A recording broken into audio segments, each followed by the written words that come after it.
We are the operational test wing for the Air Force. So when you think of developmental tests, think of your test pilots, the folks that are, no kidding, taking a brand new aircraft and ensuring that it does what it's supposed to do. We do the operational test. That is putting it in a combat relevant environment and trying to see if the end product before it goes out to the field, or even once it's gone out to the field, if it is actually performing to the specs we need when we get into combat AOR. So within the 53rd Wing, we do that through kind of three main lines of effort. We test, we evaluate, and we optimize combat systems.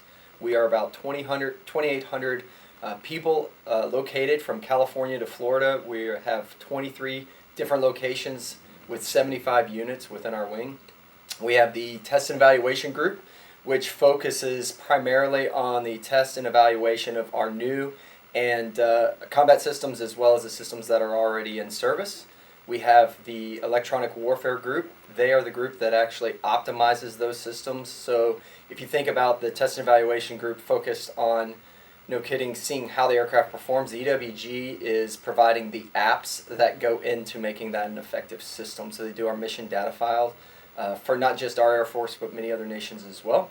We have the test management group, which traditionally has managed the test rigor side of things, but it's actually in transition to be aligned with Air Force Global Strike Command, and we'll do test and evaluation for all of our bombers that we have in our inventory. And then finally, we have the weapons evaluation group, which essentially tests both aircraft and weapons systems in an air-to-air and an air-to-ground role to ensure that from loading them on the aircraft through employment all the way back till we land, that everything performs as advertised.